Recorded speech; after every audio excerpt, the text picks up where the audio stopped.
Antikristo na maghahari sa buong mundo at uupo sa templo ng Diyos. Ang pag-upo ng Antikristo sa templo ng Diyos ay isang propesiya sa Bible na magaganap.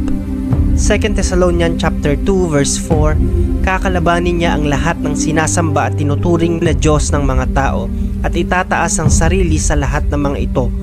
Uupo siya sa loob ng templo ng Diyos at itatanghal ang sarili bilang Diyos. Sa pag-upo ng Antikristo, siya ay kikilalanin ng Diyos sa tindi at galing niyang magsalita, sa tindi ng karisma niya at kung paano siya magbibigay at papakita ng mga himala. Sa panahon ng kanyang paghahari, maraming madideceive at marami po mawawala sa pananampalataya. Ito ang propesiya sa pag-upo ng Antikristo sa templo ng Diyos na maghahari sa buong mundo. Once na nakaprophesy ito sa Bible, tiyak mangyayari. Sa mga hindi pa nakakaalam kung ano ang third temple, hindi pa po nagagawa uli ang templo ng Diyos. Sa panahon po natin, hindi pa ito nabibuild. Sapagkat ang first temple ay nabuild sa panahon ng King Solomon, sa era ng anak ni King David. At ang nakapagpatayo na ay ang kanyang anak na si King Solomon, 966 BC. Itinayo ang first temple nang walang maririnig na kahit anong ingay o pukpok. 1 King chapter 6 verse 7, nang ipinatayo ang templo, ang mga bato na ginamit ay tinabas na sa pinagkunan nito.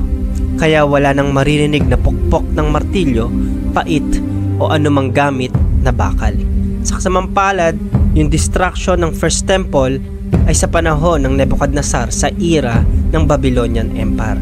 Dito nawasak din yung unang templo na pinagawa ni King Solomon.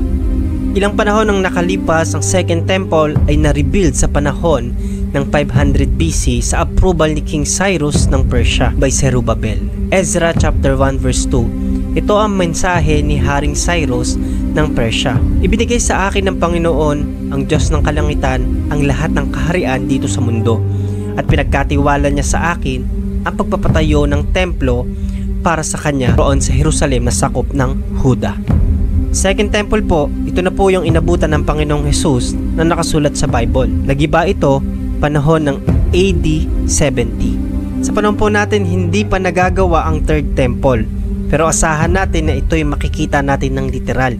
Hindi po simbolismo lamang, sapagkat merong gagampanan ng third temple sa tribulation, sa pagluklok at paghahari at pagro-rule ng Antikristo sa buong mundo. Ito yung sinabi kanina sa 2 Thessalonians chapter 2 verse 4, kakalabanin niya ang lahat ng sinasamba at tinuturing ng Diyos ng mga tao. Itataas ang sarili sa lahat ng mga ito. Uupo siya sa loob ng templo ng Diyos at itatanghal ang sarili bilang Diyos. Do you hear about the rebuilding the third temple? Once you've heard that, napakalapit na natin sa pag-rule ng Antichrist.